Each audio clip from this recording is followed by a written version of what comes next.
Greetings, ladies and gentlemen, boys and girls, and welcome to another Miller Motivational Moment. I am Mr. Miller. The month of October is Bullying Prevention Awareness Month.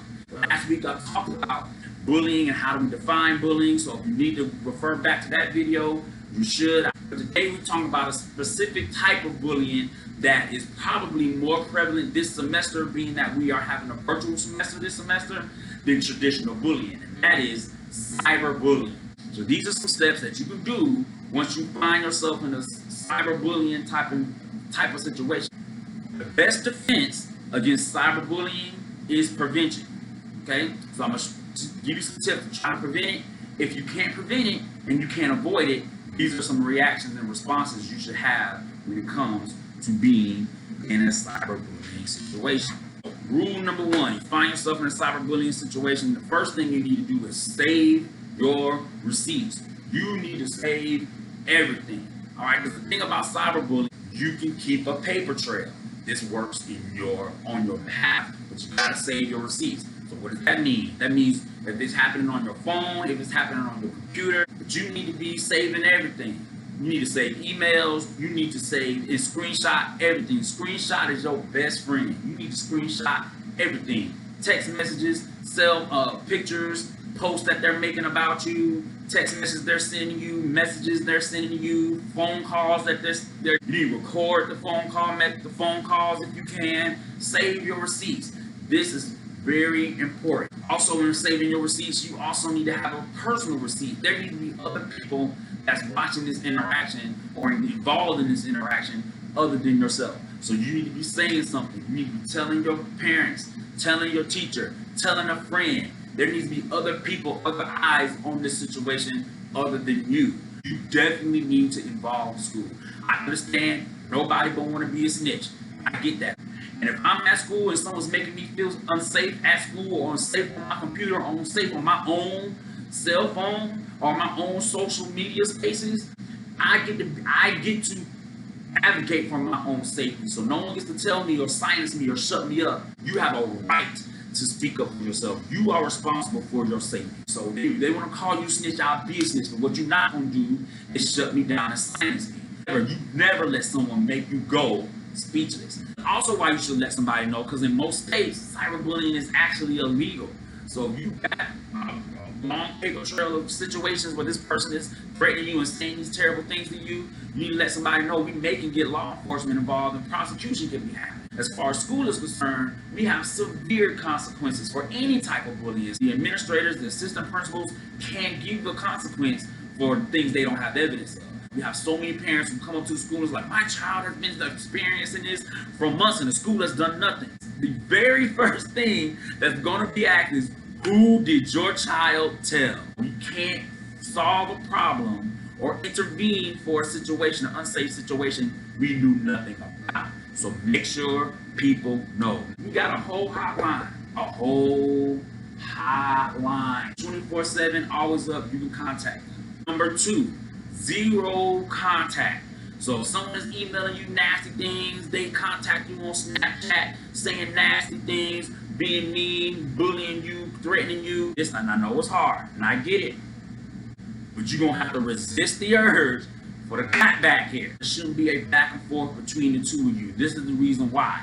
Because if you are going back and forth with this person online, now there's no necessarily imbalance of power. We talked about imbalance of power earlier in my last video. There has to be an imbalance of power. It has to be repetitive, and it has to be intentionally harmful. If you are going back and forth and it's just you online and that person online, and you giving it to them just as much as they giving it to you, you have just now just entered into a conflict, a fight online, and that ain't cyberbullying. Someone is responding to you negatively, you screenshot it, do not respond. A lot of you go back and forth for days and then try to delete your responses and then screenshot just their responses. Come on now, let's not do that. That's stupid. Don't play the system. It ain't gonna work well in your favor. I'll tell you why that also doesn't work. Because you cannot fight fire with fire. Don't respond. Don't resist the urge. As hard as it is to clap back, you can do it. I know it's hard. Number three, privacy is prevention. As much as you can, especially on these social sites, especially on these platforms like It's Learning and Snapchat and IG, Instagram, the few of you who's still on Facebook, you need to make sure that you're going into those settings and making sure that your settings are set up properly. Your privacy setups are set up properly. That people can't just go on your IG, go on your Snapchat, go on your Facebook and find your emails, find your address, find your a phone number. The general public should not have access to you like that. For all of you who get into these online arguments and online conflicts with people, and y'all throw out your address, talking about pull up. So you shouldn't be doing that in general, but you definitely shouldn't be giving that type of information out to people who mean you harm. I get it. Nobody want to seem scary, but you don't know who coming to your house with that person. Now you also involve your family in this conflict, your brothers in this conflict, your parents in this conflict. They just living their lives, and now you got people coming to their house. Don't do that. Last but not least, this is number 4. Block, block, block. Block is your best friend. A lot of you fall into the trap of having that fear of missing out. Where I don't want to block because I want to know what they're saying about me. That girl don't like you. You know it's not gonna be good. You don't like her. They don't like you. They make it clear. They don't like you. They saying all kind of mean and nasty things, and they're playing on your curiosity. Block her friend, her cousin, they group, that him, her boyfriend, the boyfriend's cousin, the cousin that go to this school, and they run, all of them. And remember, in order for it to be bullying, it has to be intentional, has to be repetitive, and it has to be imbalance of power. When it comes to cyberbullying, could look like this. There's 10 girls in the group chat. 9 of those girls, all of those girls are insulting you. I hate her. She's stupid. She's so stupid. She's scared. She don't want nothing. And all 9 of these girls are responding, and you responding back to all 9 of these girls. Imbalance of power can be somebody takes a picture of you, and you're in a classroom, and someone takes a picture of you and posts it somewhere. That's an imbalance of power. That's something that's happening without your awareness, without your consent, without your permission. They didn't ask for your permission to post your image somewhere. Repetition. There has to be a history, or it has to happen more than once. So in cyberbullying, this could be really unique. Let's say someone takes a picture of you, Photoshop the photo of you is really nasty, and put a mean caption on it and post it, and that picture goes viral.